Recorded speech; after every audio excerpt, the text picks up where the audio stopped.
Ok, topesi bandeko nyonso mbote na kombo na Nkolo Yesu. Tolobi Nkolo apambola biso bisika nyonso tozali kolanda exhortation na biso ya mokolo lelo. Tolobi que le Seigneur vous bénisse na kombo na Nkolo Yesu. Sans plus tarder, je crois que tolingaki tozonga mwa moke nsima par rapport ya exhortation na biso ya la fois passée. On lengisaki bandeko sur le dépouillement et tosimbaki pe na tina na musala ya diakono otobengi diacre dans une église qui a en charge du ministère oyo bapesi na ye. Je crois que tolobaki na molai pe na mokusi mais tokotaki vraiment approfondir te par la grâce du Seigneur. Mais kasi lelo je crois que bakosi na biso to bongisa ata micro na biso.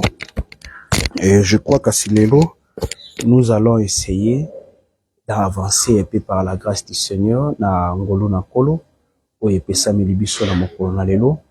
Je crois que toko avancer moi moke na maloba mibale to misato liboso na biso.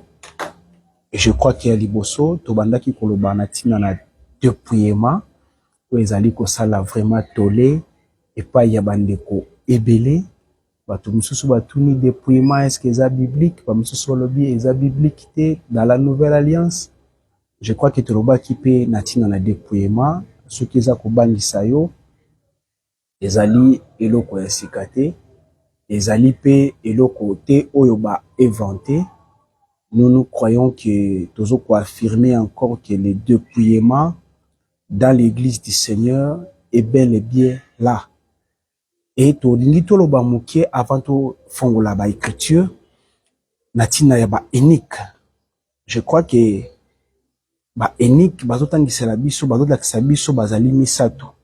Avant to tanga tozolinga to rappeler d'abord tanga bazoloba les trois uniques. La Bible nous dit que tozana ba unique oyo ba to basali nazoloba ngo à la manière des hommes. Ezana ba unique oyo ba misali ezate na ba mikube mosusu na lingala oyo bauti epai ya Nzambe. Na kati ya trois uniques, soko zotanga écriture wana na bokebi, vous comprendrez que là on voit que c'est lui oyo ba kotisi na bato, on peut aussi les dépouiller. Donc d'une autre manière, tokoki koloba kaka oyo ya faux nde ba kulongola charge oyo yaza na yango. D'une autre manière, quand je toloba boye les ministères ezali charge. Le ministère en soi c'est toute une charge. O ba confier na yo par la confiance ya bato ba monaki yo to oyo ba salaki yo pour défendre bango. Charge ba pesi yo o to longoli ezali charge ya koluka ko défendre bato nde ba longoli charge wana. Donc ba dépouiller na charge wana. Tolobaki pe na pensée moko, on ne dépouille pas un frère. Frère ba dépouille akaete nde ba excommuniaka ye. Landa biso vraiment na bokebi, tolobi kolo apambola bino. Un frère ba dépouille akaete. Un frère dans le Seigneur ba excommuniaka ye o azongela musala. Parce que vous avez remarqué dans 1 Timothée, Paul azoloba ke éminé, si je me trompe pas, Alexandre que j'ai livré à Satan.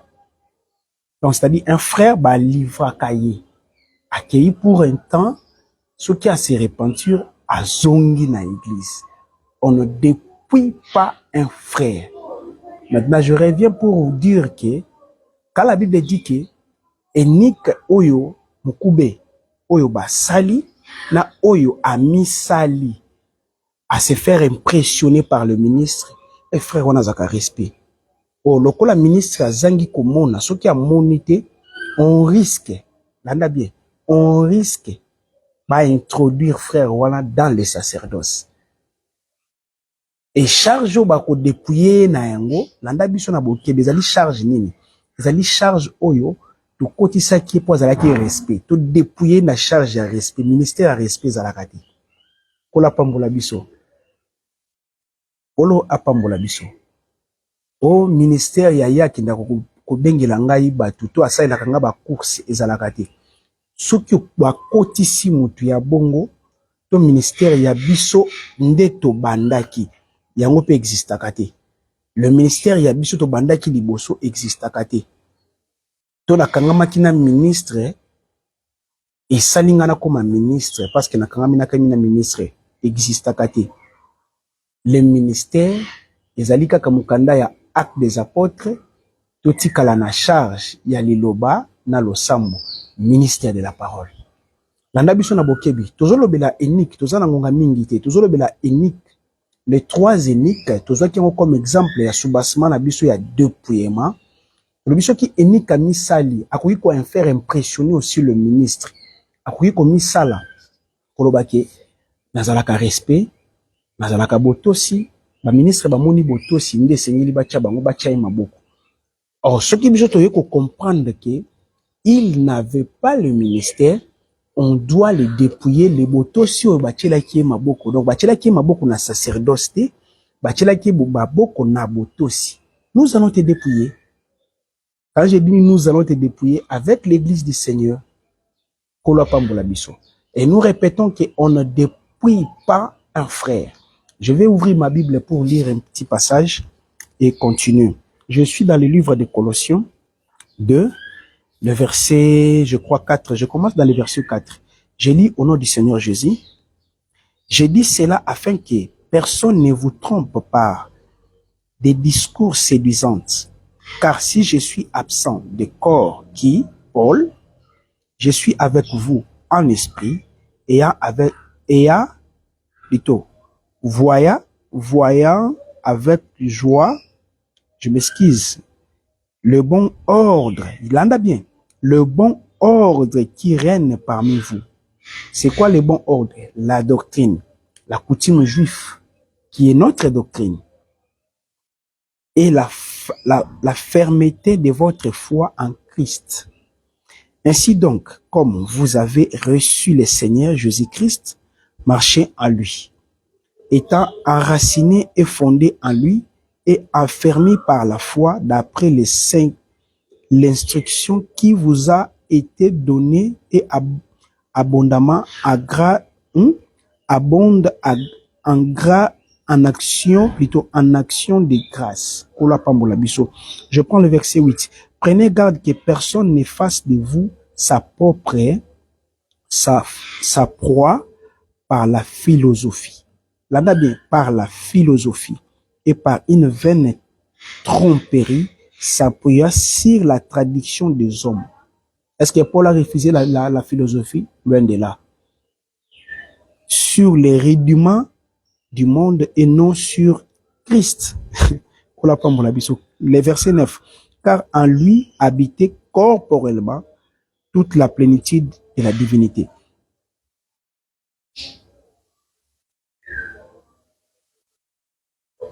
Ok, je crois que le signe des chrétiens oyo, auto solo la mukie, que mutute Paul azoloba salayo, to akomisayo et lokonaye. Je crois qu'il n'a pas pour parcourir les chrétiens révélés. Je vais prendre directement le livre de Philippiens. Aligina Tangambalamako Philippiens 1, dans verset nango 6, si je ne me trompe pas. Dans le livre ya Philippiens. Bolimbisi. Le Philippiens. Monsieur Zakotungi Sabiso. Ok, Philippiens 1, le verset 6. Je suis persuadé que celui qui a commencé en vous cette bonne œuvre la rendra parfaite pour les jours de Jésus-Christ. Ok.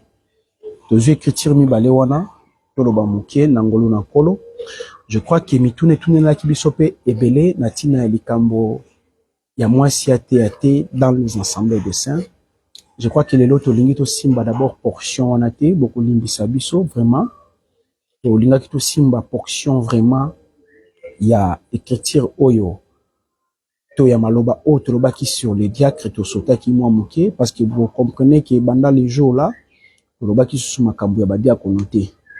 et tolobaki pe makambo ya dépouillement na mulaïté. Et quand nous disons que par la grâce de Dieu, mutwa sala yote eloko na ye na bwanya ya bomoto ko babengi la philosophie to na bwanya ya nzebi ya kelasi asala yo eloko na été. Et toujours rappeler que toute décision que les apôtres ou bakangaki nazoyebisa biso ke c'est pour nous comme exemple à suivre et une bonne exemple. Je prends maintenant l'écriture directement à nazo kita natina ya kita moké pour na dépouillement dans cette dispensation d'aujourd'hui et de l'église. On peut dépouiller un faux ministre par rapport à l'écriture na pesa kito na bekaki ko évoquer na koloba ya ba unique ya ba mikube siko quand ba ko dépouiller et comment ba ko dépouiller. Là, il y a un petit souci et un petit problème que nous allons parler par la grâce du Seigneur. Premièrement, on dépouille quand et comment et qui. Je prends d'abord la première question et la dernière question. Qui on dépouille? On dépouille un faux ministre. Je me répète encore, unique oyo basali po ya ko défendre moto. Unique oyo ami sali utozala ki na ba frère Gédéon lokola to bandaki foyer ki kwiti esengela ki ke ba ministre bazala ebele ngape lokola bandaki ko modérer na bandaki ko tambola na motei rotela na bandaki ko tambola na motei X esengi na ngai ba enrôler na ministère et je me suis dit que je suis évangéliste comme l'évangéliste rotela. L'autre dit, je suis pasteur, comme le pasteur X. Parce que Alandi philosophie nae. Ami pessi même grâce à mais le Seigneur n'a jamais appelé ses frères. Kola pambola biso.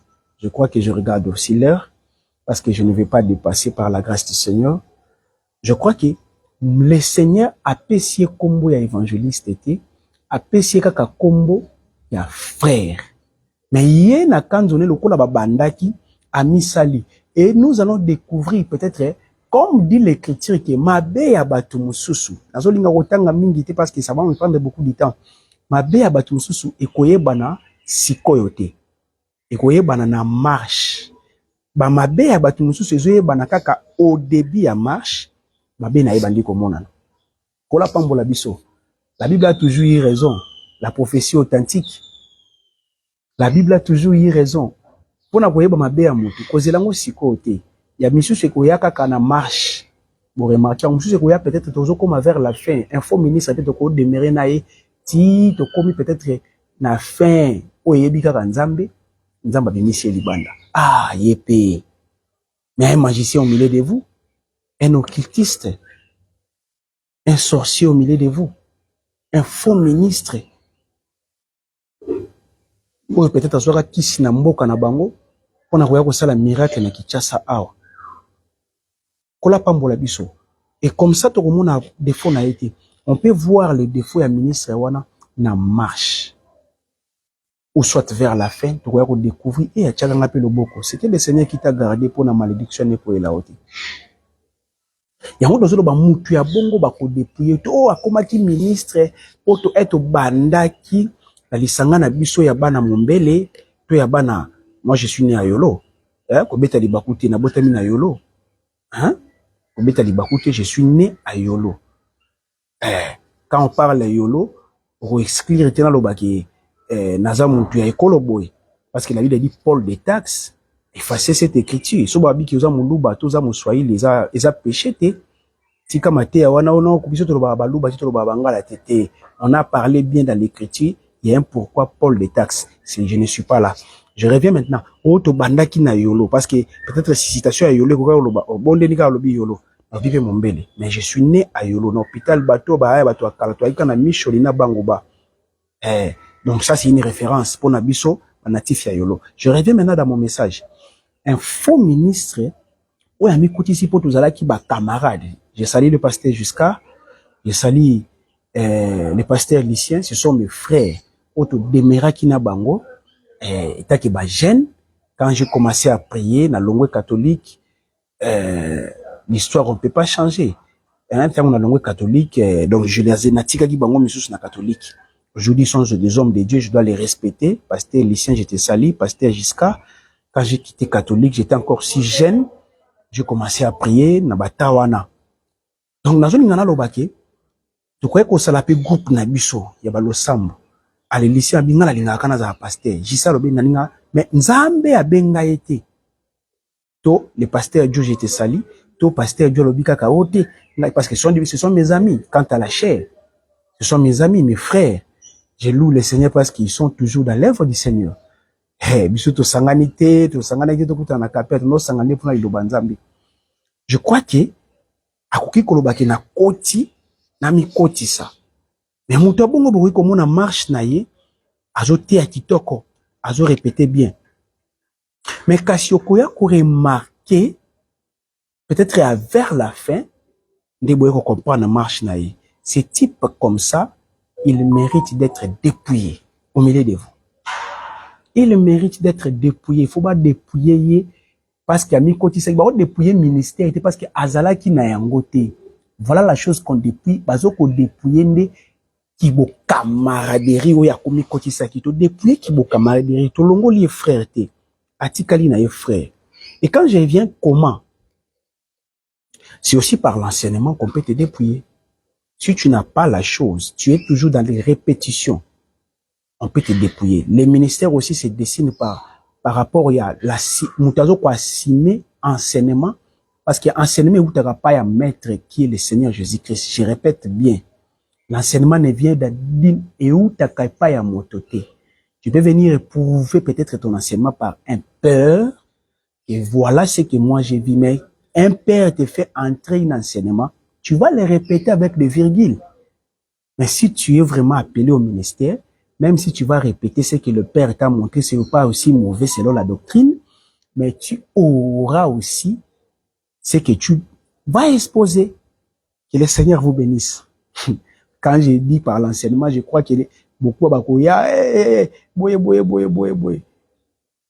Ça, ce sont, ça ne nous intimide pas. Nous croyons, nous faisons ça parce que nous avons cette conviction par le Saint-Esprit. Je reviens maintenant. Je crois qu'il n'a pas s'éterniser wanate parce qu'il m'a ezali vraiment té. Je crois, je dois vraiment okitamuki rapidement. Je crois dans tout l'ingana simba écriture moko sur les diacres. Depuis moi na longweté, c'est une grande enseignement que nous sommes là en train de lire par la grâce du Seigneur et de prier Dieu de nous montrer parce que nous avons déjà compris. C'est lui qui a le Saint-Esprit comprend que ça c'est du mensonge. Et ça, a se foxé. Le Saint-Esprit en nous, a un esprit moroité, a une timidité, a bangara. Si tu vois quelqu'un dans l'église de Pierre et de Paul, ainsi que des gens et des autres apôtres, azal na bay ko banga lokola ya bakongo bolimbi sangai, nazolo par rapport ya qualité na bino bozalaka na ngwa mo ko banga wana. Si tu vois quelqu'un, il est comme ça, je crois bien, il n'a pas encore reçu le Saint-Esprit. Nazu yango comme exemple, bo teninga régularité bande konanga, ba Congo, nebi ke bozaka batu malamu. Bozaka batu malamu, boyambanga malamu, na fanda na mboka wana mwa mikolo. Ezali mboka to kobeta batu. Donc bazaka batu malamu. Na jongo kaka teki na cadre moko ya boye. So pe na ba balobaka o batu ekolo boye. Sans vérifier, bazalaka boye. Ezaka selon le monde. Maintenant, je reviens pour na diacre.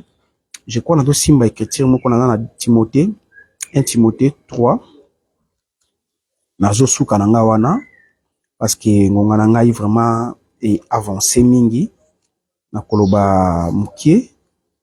Je crois na ngolo ankolo donc tokokuta na susu elongo na bandeko stocker j'étais sali na 1 Timothée na simbi chapitre 3 na verset 8 atokuta na ba frère stocker on va partager encore le plus parce que bazape na makambo koloba. Les diacres aussi, verset 8, les diacres aussi doivent être honnêtes, éloignés de la duplicité, des excès divins, des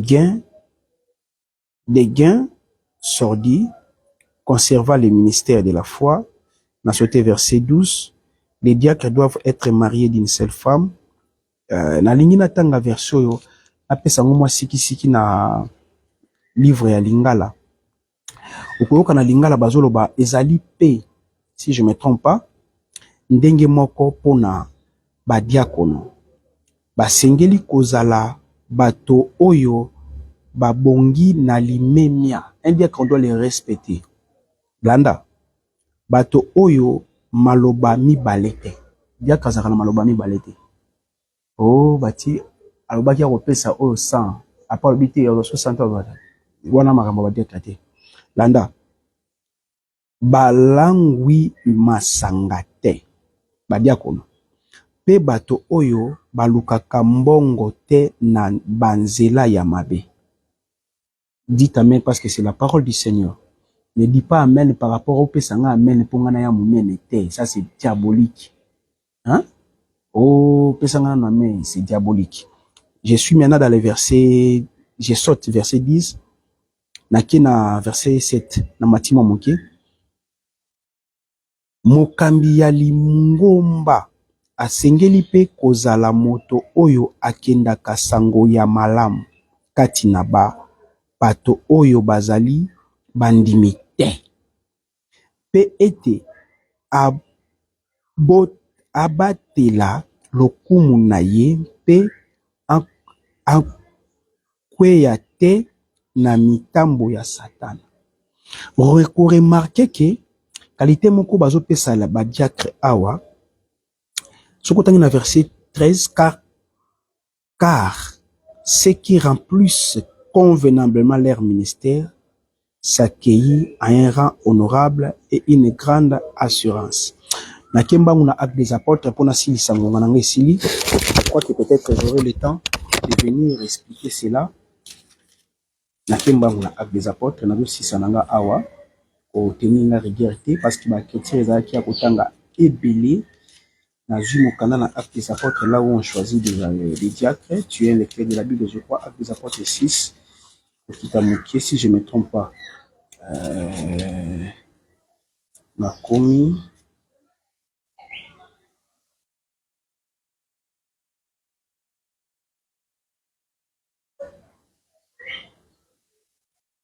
C'est ça, verset combien? Verset 3. Je suis là, dans le verset 3. C'est pourquoi, frères, choisissons parmi vous cet homme de qui l'on rend un bon témoignage, qui soit plein d'Esprit Saint et de la sagesse, que nous cherchons de cet emploi. Ce qu'on quitte dans verset, dans répétition, quitte dans verset, dans 4, dans l'ingana souka, verset 5, 6, 7, pour remarquer que dans la Bible, les autres ne possible même que le diacre, et c'est lui, bazala, bato bazana molimo santu, plein, na français, ya kotonda na lingala, ezala mointe, mais ezala plein, et puis bazala wana, on a kosala musala ya cuisine d'une autre manière, comme musala ya table. Quand je dis musala ya table, selon les Écritures, ils allaient de kokabola biloko. Et ce qu'on quitte na sezoka Pierre, azoyebi sabango biso, ministre de la parole, toti kalakaka na liloba, pe na losambo, kola pambola biso. Donc je crois que ici l'écriture est claire.